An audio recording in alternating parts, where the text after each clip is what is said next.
let us see working of electromagnetic flow meter. Now what is electromagnet? Electromagnet is actually a temporary magnet which is formed by using some magnetic materials such as iron, nickel, cobalt or alnico, which is combination of aluminium, nickel and cobalt. If we wound copper wire on this magnetic material and let current flow through this copper wire, these materials temporarily get magnetized. Once we remove the current, then this material loses its magnetization property. Now this type of temporary magnet is used in electromagnetic flow meter. Now electromagnetic flow meter actually works on Faraday's law of electromagnetic induction. What is Faraday's law of electromagnetic induction? Faraday's law states that if conductor is moving between magnetic field, then across this conductor voltage is induced. Across two terminals of this conductor voltage is induced. Now there are two ways to induce voltage. Either magnetic field is varying or conductor is moving.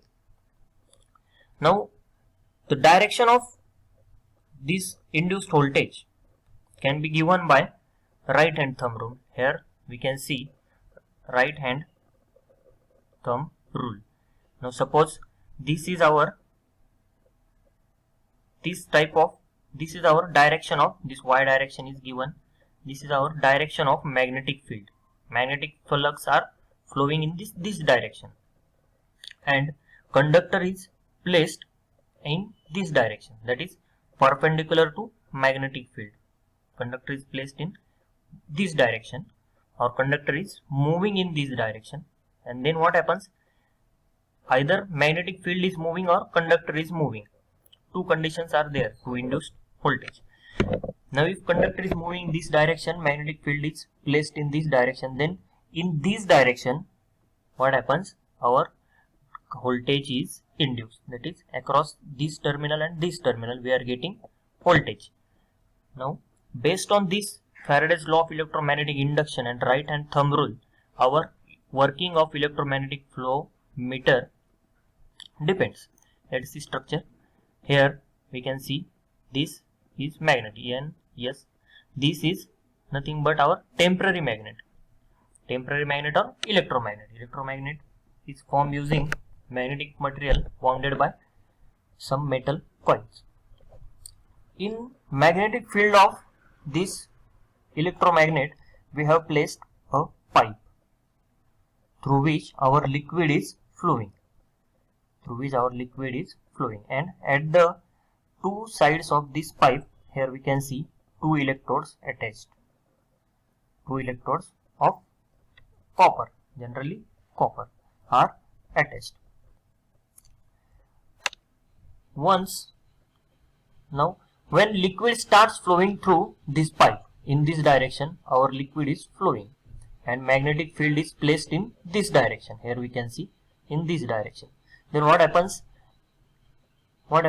Due to Faraday's law of induction and right hand thumb rule, in this direction, upward direction, current starts flowing. That is voltage induced across these two terminals, this terminal and this terminal.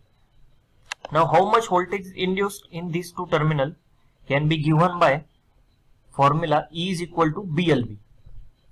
E is nothing but our induced voltage, amount of induced voltage. B is magnetic field density. L is what? Length of conductor. Now here length of conductor is nothing but length of pipe.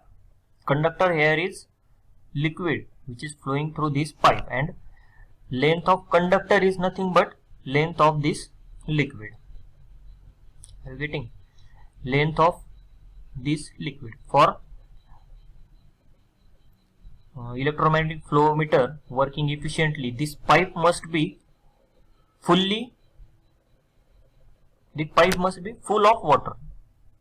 There can't be half water, or there must be full pipe must be filled with full of water, so that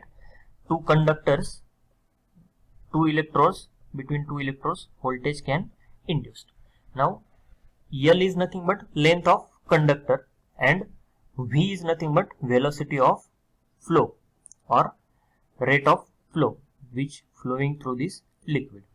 Now as we know, magnetic field density here is constant. Once we form magnetic field, this magnetic field is constant. Length of this conductor is also constant. Length of this conductor means length of this pipe. Length of conductor means nothing but length of pipe is constant. Then velocity of liquid is only changing part here. Velocity of liquid is only changing part. That is, if velocity of liquid is increased, voltage induced across these two terminals also increased. More the flow rate, more voltage will generate across this conductor. Now once this voltage is generated, we can directly calibrate this voltage in terms of velocity of liquid, and this way we are measuring flow rate or velocity of liquid. Here some points worth mentioning, that liquid must be conducting liquid here. Liquid must be conducting, as we have to move conductor between this magnetic field. We have to move conductor in this direction between this magnetic field. That's why liquid must be conductive liquid. Also, unlike rotameter, we have seen in last lecture that rotameter can be measured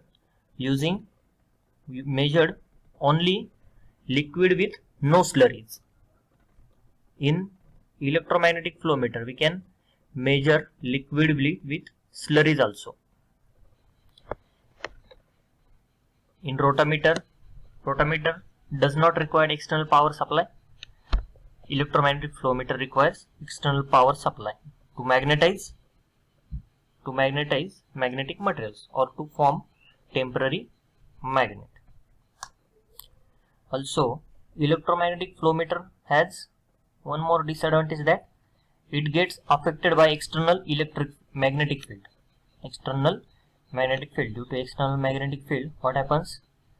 This magnetic field affects. That's why it affects our induced voltage. These are some disadvantages of electromagnetic flow meter. Now more the flow rate, more voltage will be generated across conductor. That is, flow velocity is directly proportional to flow induced voltage, and this induced voltage can be calibrated in terms of